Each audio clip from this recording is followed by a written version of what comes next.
అగ్ని వెలిగించును ప్రభు యేసు రక్షకుడు మరి యేసు సజీవుడాయే మరణము గెలచెను మరణము గెలచెను ప్రభు యేసు రక్షకుడు ప్రతి పాపిని ప్రేమించును ప్రతి మదిని వెలిగించును ప్రభు యేసు రక్షకుడు నా కోసమే త్యాగము చేసే నా శిక్షను తానే భరించే నా కోసమే త్యాగము చేసే నా శిక్షను తానే భరించే నా ప్రభు యేసుడే నా ప్రభు యేసుడే ప్రభు యేసు రక్షకుడు ప్రతి పాపిని ప్రేమించును ప్రతి మదిని వెలిగించును ప్రభు యేసు రక్షకుడు నమ్మితిని జీవ సువార్తను నమ్మిననే జీవము దొరికెను నమ్మితిని జీవ సువార్తను నమ్మిననే జీవము దొరికెను నిత్యము జీవమే నిత్యము జీవమే ప్రభు యేసు రక్షకుడు యోహాను సువార్త మొదటి అధ్యాయం మొదటి నుంచి కొన్ని వచనాలు మనం చదువుకుందాం. స్థానిక దైవజనుల మధ్యకి వచ్చే సమయంలో ఆదియందు వాక్యం ఉండేను వాక్యము దేవుని యొద్ద ఉండెను వాక్యము దేవుడై ఉండెను ఆయన ఆదియందు దేవుని యొద్ద ఉండెను సమస్తమును ఆయన మూలముగా కలిగి ఉన్నదేది ఆయన లేకుండా ఉండెను ఆ వెలుగు చీకట్లో ప్రకాశించుతున్నది గాని చీకటి దాన్ని గ్రహించకుండెను దేవుని యొద్ద నుండి పంపబడిన ఒక మనుషుడు ఉండెను అతని పేరు యోహాను అతని పూర్వముగా అందరు విశ్వసించినప్పుడు అతడు ఆ వెలుగును గురించి సాక్షించుటకు సాక్షిగా వచ్చెను అతడు ఆ వెలుగు ఉండలేదు కానీ ఆ వెలుగును గురించి సాక్షించుటకు అతను వచ్చెను నిజమైన వెలుగు ఉండెను అది లోకంలోని కూర్చుచు ప్రతి మనుషుని వెలిగించుచున్నది. 14వ వచనం నుంచి ఆ వాక్యము శరీరధారి కృపాసక్తి సంపూర్ణంగా మన మధ్య నివసించెను తండ్రి వల్ల కలిగిన అతిశయ కుమారుని మహిమ వలె మనము ఆయన మహిమను కనుగొంటిమి. 16వ వచనం ఆయన పరిపూర్ణతలో నుండి మనమందరము కృప వెంబడి కృపను పొందితిమి. 18వ వచనం 17-18 వచనాలు ధర్మశాస్త్రము మోషే ద్వారా అనుగ్రహింపబడిన కృపయు సత్యమును యేసుక్రీస్తు ద్వారా కలిగెను. ఎవరును ఎప్పుడైనాను దేవుడు చూడలేదు. తండ్రి రొమ్మునున్న అద్వితీయ కుమారుడే ఆయనను బయలుపరచెను. ప్రభువు యేసుక్రీస్తు వారు మన వేదికలో మాటలను దీవించి ఆశీర్వదించునుగా. ఆమేన్.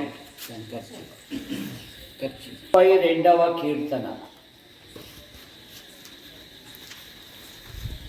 మొదటి 5 వచనాలు. తన అతిక్రమములకు పరిహారమునొందినవాడు తన పాపమునకు ప్రాయశ్చిత్తమునొందినవాడు ధన్యుడు. యెహోవా చేత నిర్దోషి అని ఎంచబడినవాడు ఆత్మలో కపటం లేనివాడు ధన్యుడు. నేను మౌనినై ఉండగా దినమంతయు నేను చేసిన నా ఆర్త ధ్వని వలన నా ఎముకలు క్షీణించినవి. దివారాత్రులు నీ చెయ్యి నా మీద బరువుగా ఉన్నాయి. నా సారపు వేసవి కాలమున ఎండిన కాయలు. నా దోషమును కప్పుకొనక నీ ఎదుట నా పాపమును ఒప్పుకొంటిని. యెహోవా సన్నిధిని నా పాపములను అతిక్రమములను ఒప్పుకొందుననుకొంటిని. నీవు నా పాప దోషమును పరిహరించి ఉన్నావు. మీ అందరికీ ప్రభు అయిన యేసుక్రీస్తు నామములో వందనములు. మన ప్రియులు పెద్దలు బలుసుపాడు జయరాజ్ అయ్య గారు ఇక్కడ సేవకు వచ్చిన తర్వాత మా ప్రాంతానికి కూడా వచ్చాడు అయ్య. ఎందుకంటే అయ్యది తాడపత్రి, మా ఊరి పేరు యాడికి. చాలా గమ్మత్తుగా ఉంటుంది. ఎక్కడికి వెళ్తామంటాం కానీ యాడికి ఏంది. సరే, అయ్యగారు ఎక్కడికి వచ్చినను ఆయన ఖాళీగా తన సమయాన్ని వృధా చేసుకునేవాడు కాదు. ఎక్కడికి వెళ్ళినా కూడా ఆయన ప్రభువైన యేసుక్రీస్తును ప్రకటించేవాడు. మా మండలములో, మా గ్రామములో అతిపెద్ద చర్చి ఉంది, సిఎస్ఐ చర్చిలో మరి చిన్న వయసులోనే బాప్తీసం ఇస్తారు. జయరాజ్ అయ్య గారు వచ్చి బాప్తీసము ఎందుకు తీసుకోవాలి అనే ఉద్దేశముతో ప్రకటిస్తూ నన్ను లేపాడు అయ్యగారు. అయ్యా అక్కడ కొంత నిలబడుకొని ఉన్నారు.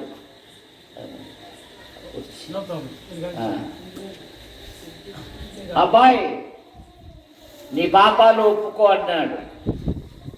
నాకు కోపం వచ్చింది. అప్పటికే చాలా నేను తుంటరివాణి, అల్లరివాణి. మా ఇంటి వెనకలే మరి గోడా బచ్చి ఆడాలన్నమాట.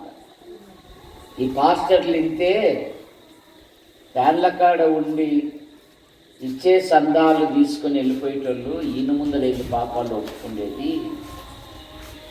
రేపు పొద్దున కొట్టకపోతే గెనక చూడు అన్నాను. వెంకటరత్నం అయ్యగారు వచ్చారు. దయచేసి ఒక కుర్చీ ఇవ్వండి అయ్యగారు. వందనాలు అని బాప్తీసము పాపములను ఒప్పుకొనిన తరువాత దేవుని కొరకు సాక్షిగా నిలబడుటకు బాప్తీసం తీసుకోవాలని వాక్యం చెప్పాడు. దేవుని వాక్యము రెండంచుల ఖడ్గము నా హృదయములో దూరి ఆ రాత్రి నా పాపాలన్నీ ఒప్పేసుకున్నాను. ఇక ఉదయాన్నే అయ్యగారు టికెట్కి వెళ్దాం రండి అని పిలుచుకొని వెళ్ళారు.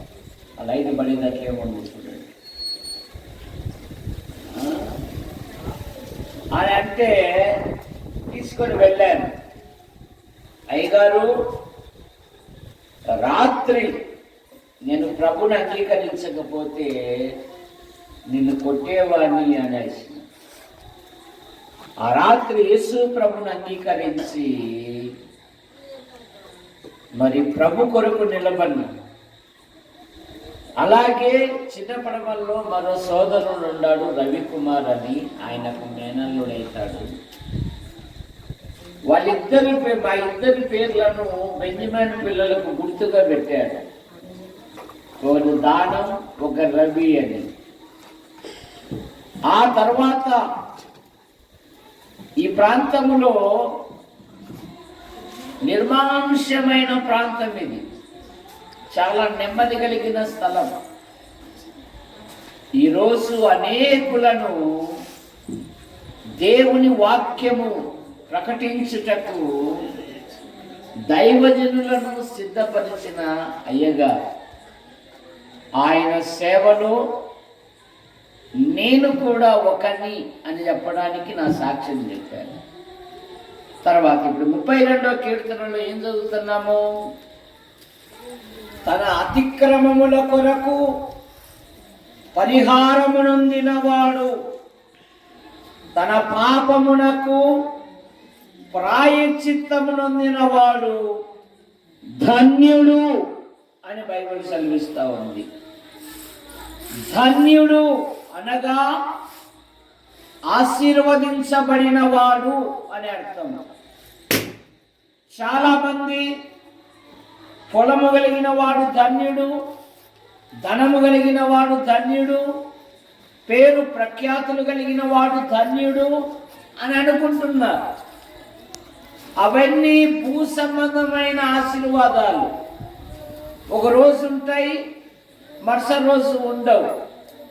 అసలైన ధన్యత ఏంటంటే పాప క్షమాపణ పొందిన వాడు ధన్యుడని బైబిల్ సెలవిస్తా ఉంది. మరి మీలో ఎంతమంది ప్రభు అయిన యేసుక్రీస్తుని అంగీకరించారు? ఒకసారి చేతులు ఎత్తండి. ఎంతమంది ప్రభుని అంగీకరించారు? దేవునికి స్తోత్రం. కనుక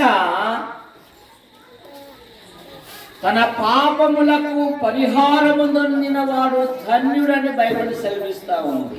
కారణం, మానవుడు పాపములో పుట్టి పాపములో పెరిగి పాపములో జీవిస్తూ పాప పరిహారము కొరకై అనాది నుండి అనేకమైన ప్రయత్నములు చేస్తున్నాడు.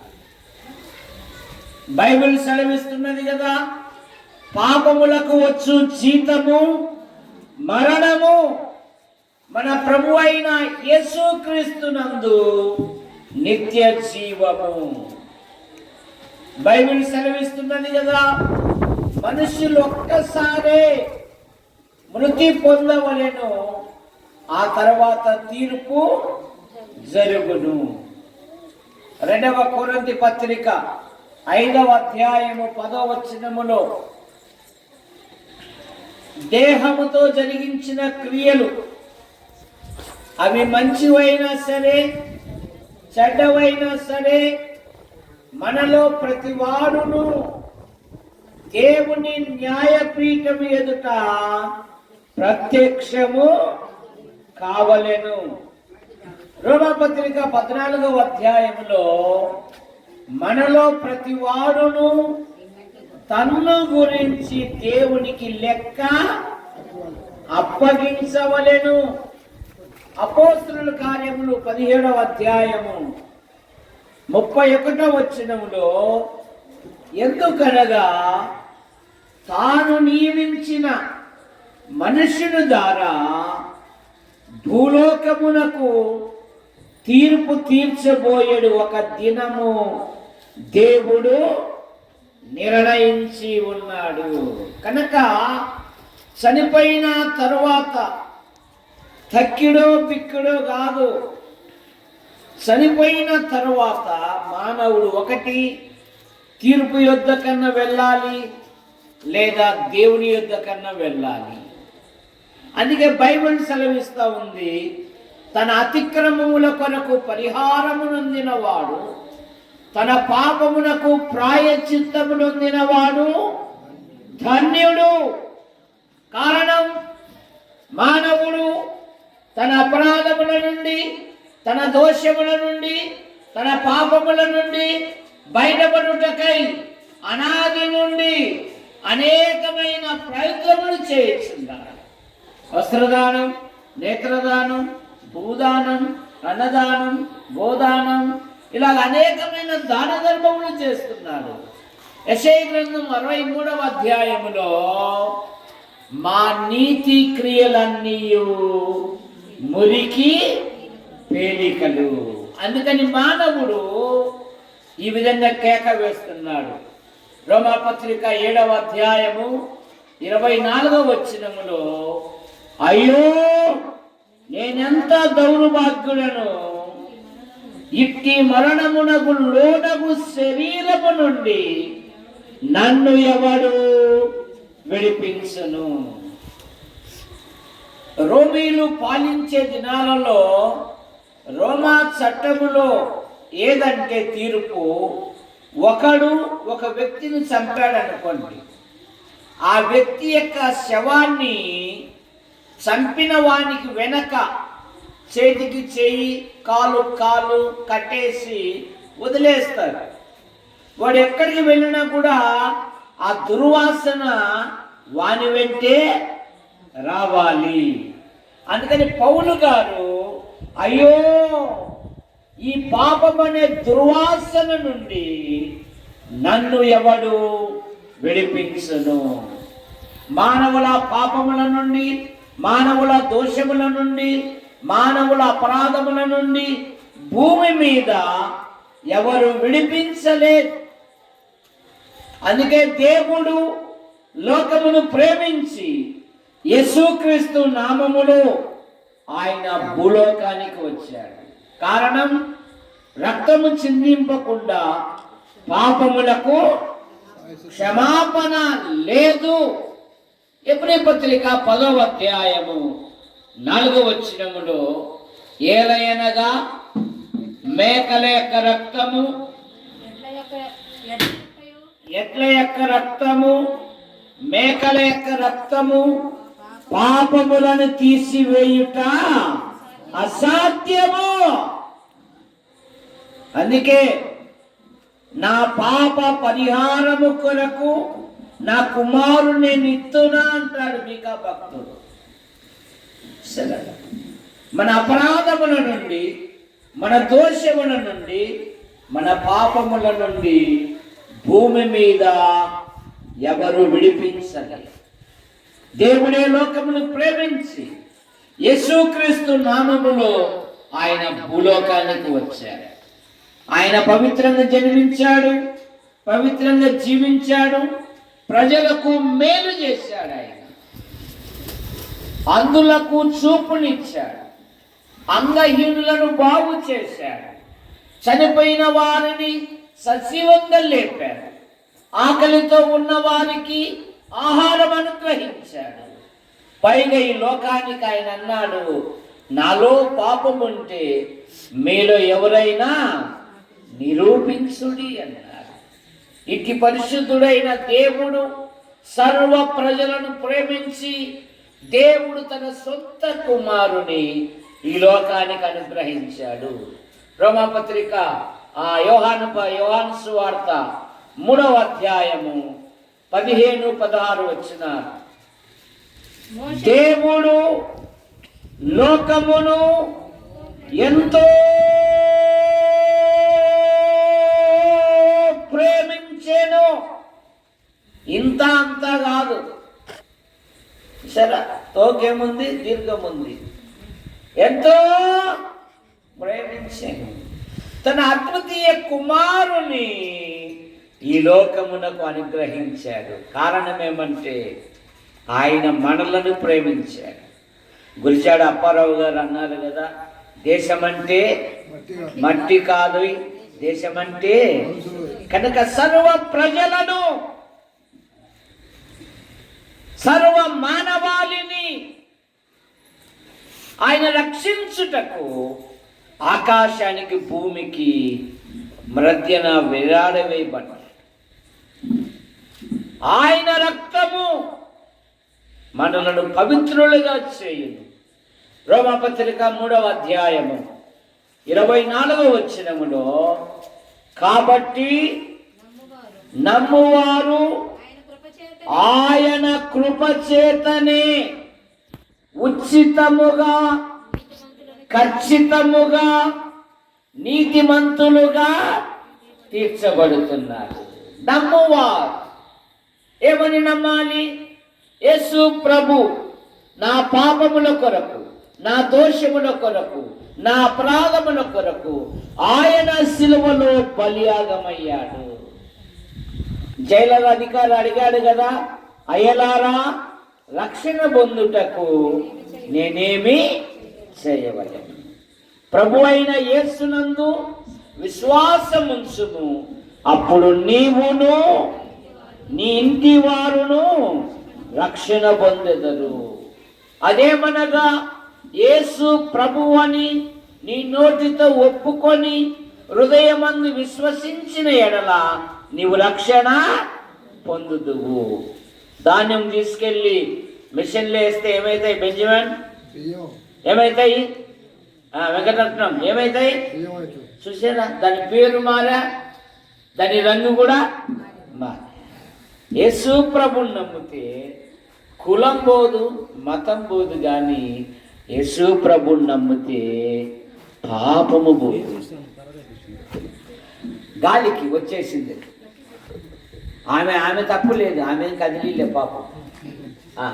యేసు ప్రభును అంగీకరించుట వలన మనకు పాప క్షమాపణ దొరుకుతుంది. యోహాను సువార్త 3వ అధ్యాయం 36వ వచనం. యోహాను సువార్త 3:36. కుమారుని యందు విశ్వాసముంచువాడే నిత్య జీవము గలవాడు, కుమారునికి విధేయుడు కానివాడు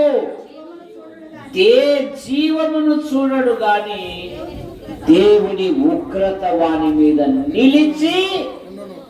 అందుకనే ఆ ఉగ్రత నుండి తప్పించబడాలనే ఈ రాత్రి ఈ ప్రత్యేకమైన కూడిక ఏర్పాటు చేశారు.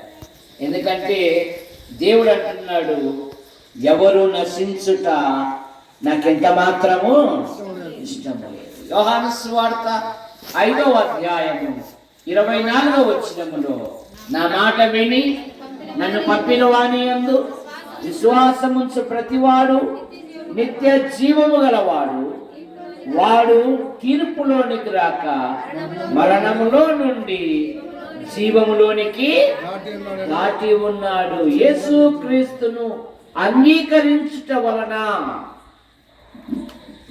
మనము దేవుని రాజ్యానికి వారసులు అవుతాం.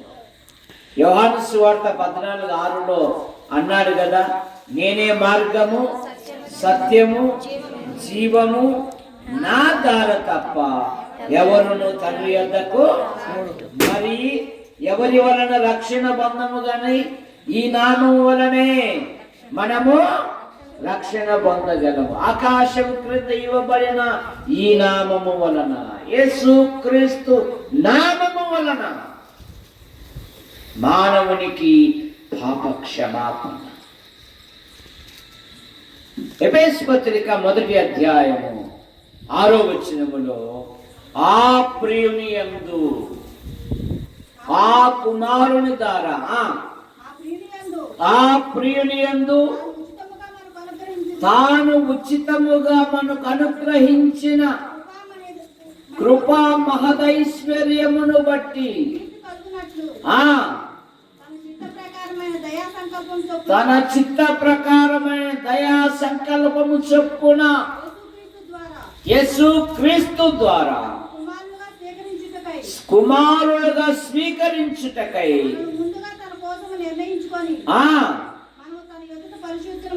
నిర్దోషులుగా ఉండవలనని మనలను ఏర్పరచుకొనెను. ఆ ప్రియుని యందు పాప క్షమాపణ మనకు దొరుకుతున్నది. 7వ వచనం, ఆ ప్రియుని యందు ఆయన రక్తము వలన విమోచనము, అనగా మన అపరాధములకు క్షమాపణ మనకు కలిగి ఉన్నది. యేసు క్రీస్తును అంగీకరించట వలన మన అపరాధములకు క్షమాపణ. కొలస్సీ పత్రిక 1వ అధ్యాయము 14వ వచనము. కొలస్సీలకు రాసిన పత్రిక 1వ అధ్యాయము 14వ వచనము. ఆ కుమారుని యందు మనకు విమోచనము, అనగా పాప క్షమాపణ కలుగుతున్నది ఆ కుమారుని ద్వారా. కనుక తన అతిక్రమముల కొరకు పరిహారము నొందినవాడు, తన పాపములకు ప్రాయశ్చిత్తము నొందినవాడు ధన్యుడు. ధన్యుడు అనగా ఆశీర్వదించబడినవాడు. కనుక ఇంకా ఈ గుంపులో ఎవరైనా ప్రభుని అంగీకరించకపోతే ప్రభు అయిన యేసుని అంగీకరించాలని మీకు మనవి చేయుచున్నాం.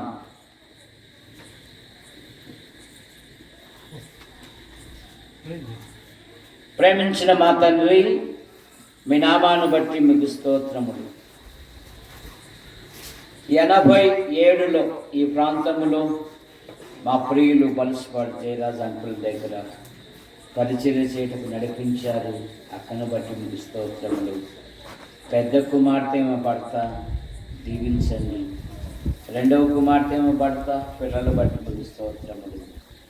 జపన్య జీవితములో గత సంవత్సరాలన్నీ మీరు కాపాడి మరో నూతన సంవత్సరాన్ని భవిష్యత్తును బహుమానంగా ఇచ్చారు. మీకు స్తోత్రములు.